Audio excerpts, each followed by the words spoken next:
Hi there, YouTube. Symphony wins. This is Michael MTT calling you.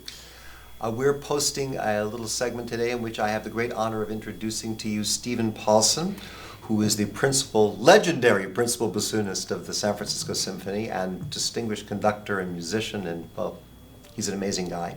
And we're so happy that he's going to be the kind of woodwind mentor with us during this project. And we thought we'd just say hello to you today and start talking about how we all have to hit the ground running and be on the same page energy-wise as we play, for example, the Dvorak Serenade. Should we give him a few bars?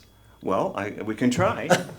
This is all about the energy of it, not necessarily all the right notes.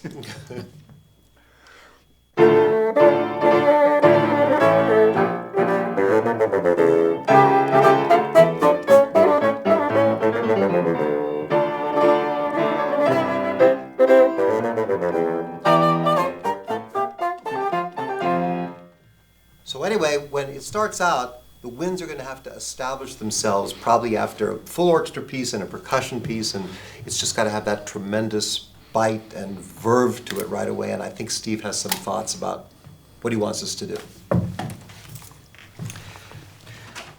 Well, I think we're up against two things. One, the audience will have heard a lot of loud music before, so needless to say, we don't want to let them down if their ears are used to a lot of volume level. On the other hand, as woodwind players, the most important priority is the direction of the phrase, and that's really what creates excitement in a wind performance more than just sheer volume. So we'll be working on the direction of the phrase and how we can choose certain parts of bars to slightly de-emphasize to give them direction into arrival points that we choose. So I'm looking at my score to the first movement of the Dvorak Serenade in D minor, and I wanted to just go through a few issues that occurred to me having performed the piece many times. I'll probably be leading this from playing the first bassoon part. So we will have actually many conductors where needed. We will work out which groups will actually be in the lead and which groups will do the following. But just have a look at the beginning of your Dvorak part and you see that it's a single forte. And then if you look in starting measure 21, that's fortissimo. So we'll do those two passages in a slightly different style. The forte will be more about the direction, the gravitation toward the second bar and then again toward the fourth bar. And note those accents, the first time accents appear, which will be in the third bar leading to the second little peak in the forte.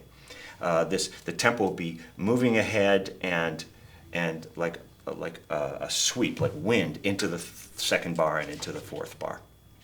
Then we have an echo in piano, and then we have a second theme, and then we have the fortissimo. And now looking at letter B, where the clarinets will be the leader, and the bassoons and the horns will follow. And then after B, if you look, the oboe is the leader, and the bassoons have to be very aware of what the oboe is doing so they don't lag behind. And some dynamically interesting things happen if you look at bar 37 in the oboe part and everybody's part. Follow these dynamics very explicitly. So you have the piano crescendo maintaining a forte for 3 beats over the bar and then diminuendo. It works out really, really great if we follow exactly what's written. We'll work very diligently in the 40th bar of getting the retard, just the right amount of retard and dim where the horns have to follow the oboe and bassoon there. And then another interesting thing where he writes before letter E, 3 bars as a fortissimo. But when we get to E, even though E seems like the culmination of these 3 introductory bars of fortissimo, E is back to the single forte. So what we'll do is we'll do the same thing we did at the beginning, show a lot of direction, a lot of crispness in the sound, but it will be the excitement of an extreme crescendo from the first bar to the second bar and then a decrescendo. Have a look at the retard that's near the end of the piece. And we'll work that out so that that's mostly at the end of the bar. Basically, there's this recurring downward dotted rhythm theme.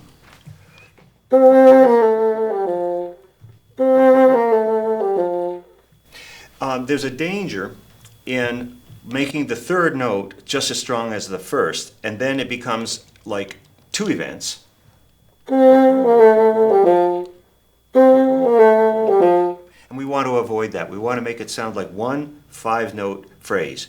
So we need to exert the right kind of control over the instrument so the first note has the strength, and then each note in turn is a little bit softer than the last. In slow motion it would be,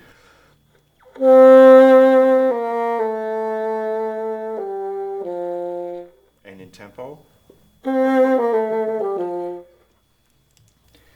Michael and I both wish that we could present the whole piece because it's such a great piece, and the middle movements I'm in love with. They're just fantastic. We don't have time to do that, but Michael has decided on tagging on the end of the last movement from the point where the first movement theme is recapitulated in the last movement, and then we get to do from letter K to the end of the last movement.